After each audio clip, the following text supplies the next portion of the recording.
ఏం చేద్దాం ఎలా ముందుకెళదాం అంటూ మంత్రులతోటి కీలక సమావేశం నిర్వహించనున్నారు సీఎం రేవంత్ రెడ్డి. పంచాయతీ ఫలితాలపై నియోజకవర్గాల వారీగా సమీక్ష చేయనున్నారు. ఎక్కడ గెలిచాము, ఎక్కడ గెలవలేకపోయాము, అందుకు కారణాలు ఏమిటి అన్న దానిపై మంత్రుల నుంచి బ్రీఫింగ్ తీసుకోనున్నారు. అంతేకాదు ముందున్న ఎంపీటీసీ జెడ్పీటీసీ ఎన్నికల్లోనూ విజయ దుందుభి మోగించాలి అంటే ఎలాంటి వ్యూహంతో ముందుకెళ్లాలి అన్న దానిపై ప్రధానంగా చర్చించనున్నట్టుగా తెలుస్తోంది. అలాగే పిఎస్సిఎస్ ఎన్నికల నిర్వహణపైన ఈ మీటింగ్లో నిర్ణయం తీసుకునే అవకాశం కనిపిస్తోంది.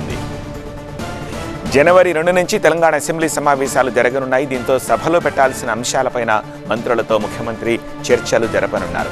విపక్షాల వ్యూహాలను ఎలా తిప్పికొట్టాలన్న దానిపైన మాట్లాడనున్నారు. అటు కార్పొరేషన్ చైర్మన్ల భర్తీపైన ఈ మీటింగ్లో చర్చించే ఛాన్స్ ఉంది. ఐపీఎస్ ఐఏఎస్ అధికారుల పనితీరు బదిలీలపైన చర్చించనున్నట్టుగా తెలుస్తోంది. అలాగే నిన్న కేసీఆర్ కమెంట్స్ నేపథ్యంలో ఇవాల్టి మీటింగ్ ప్రాధాన్యత సంతరించుకుంది.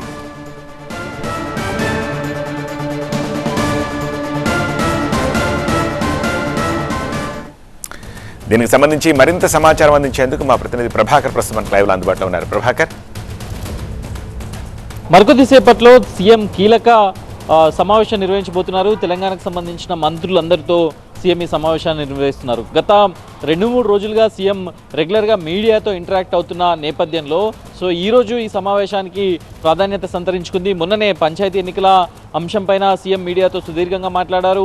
నిన్న కేసీఆర్ బయటకు వచ్చి మాట్లాడిన తర్వాత సీఎం సుదీర్ఘంగా చిట్చాట్ కూడా చేశారు. చాలా కీలకమైన అంశాలను దాంట్లో ప్రస్తావించారు. దాంట్లో భాగంగానే పాలమూరు రంగారెడ్డి ఎత్తిపోతల పథకానికి సంబంధించి బీఆర్ఎస్ చేసిన అన్యాయం, బీఆర్ఎస్ హయాంలో జరిగిన తప్పులన్నీ కూడా ఎత్తి చూపే ప్రయత్నం చేశారు. ఈరోజు మంత్రులతో సమావేశం నిర్వహించడం ఇంట్రెస్టింగ్గా మారింది. కాకపోతే నిన్న చిట్చాట్లో కూడా మనం సీఎంను అడిగినప్పుడు కేవలం ఇది ఫార్మల్ మీటింగ్ మాత్రమే, 2 ఏళ్ల పనితీరును సమీక్షించుకోవడానికి, అట్లాగే రాబో రోజులలో ఏం చేయాలనే దానిపై ఆలోచించడానికి, ఒక బ్రెయిన్ స్ట్రామింగ్ చేయడానికి ఏర్పాటు చేసిన సమావేశం, దీనికి అంత ప్రత్యేకత ఏం లేదు అని చెప్పినప్పటికీ కూడా మంత్రులందరినీ ఈరోజు పిలిచి మాట్లాడడం, ఈరోజు మంత్రులతో ఒక రివ్యూ మీటింగ్ని ఏర్పాటు చేసుకోవడం అయితే కొంత ఆసక్తికర అంశంగానే తెలంగాణ రాజకీయాల్లో చూడొచ్చు. ఇక ముఖ్యంగా 2 ఏళ్లకు సంబంధించి 2 ఏళ్ల ప్రగతిపై ఇప్పటికే సీఎం ఒక రిపోర్ట్ని అయితే తయారు చేసుకున్నారు. దాంతో పాటుగా ఇప్పుడు ఇంకా ఏం చేయాలి, ముందున్న అంశాలను, ముందున్న ఛాలెంజెస్ని ఏ విధంగా తీసుకోవాలి. 2 ఏళ్ళు విజయవంతంగా కంప్లీట్ చేసాం, 3 ఏళ్ళు ఇంకా మిగిలి ఉంది.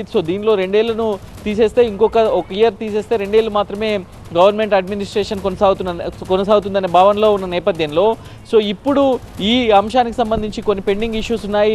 ప్రభుత్వం ఇచ్చిన హామీలు ఉన్నాయి. ఆ హామీలను ఈ 3 ఏళ్లలో ఎలా పూర్తి చేయాలి అనే అంశాన్ని కూడా ప్రధానంగా ఫోకస్ చేస్తున్నట్టుగా తెలుస్తుంది. ఇక దాంతోపాటుగా నిన్న సవాల్ చేశారు కేసీఆర్కి, ప్రెస్ మీట్లు పెట్టి మాట్లాడడం కాదు, అసెంబ్లీ సమావేశాలు నిర్వహిద్దాం, రోజుకొక ప్రాజెక్టు, రోజుకొక అంశం పైన చర్చిద్దాం. లైక్ ఒక రోజు కృష్ణా బేసిన్ పైన, రెండో రోజు గోదావరి బేసిన్ పైన, ఇలాంటి అంశాలపైన చర్చిద్దాం, మీరు రండి అసెంబ్లీకి అంటూ సవాల్ విసిరారు. ఒక రకంగా అప్పీల్ కూడా చేశారు. ఈ నేపథ్యంలో అసెంబ్లీ సమావేశాల నిర్వహణ జనవరి 2వ తేదీ నుంచి ఉన్న నేపథ్యంలో దాని గురించి కూడా ఫోకస్ చేసే అంశం ఉంటుంది. చాలా లాంగ్ పెండింగ్ ఇష్యూగా ఉన్న కార్పొరేషన్ చైర్మన్ల అంశం కూడా ఉండబోతున్నట్టుగా తెలుస్తుంది. దాంతోపాటుగా ఇంకా పెండింగ్ ఇష్యూస్గా ఉన్న చాలా అంశాలను కూడా ఈరోజు చర్చ చేసే అవకాశం అయితే కనిపిస్తుంది.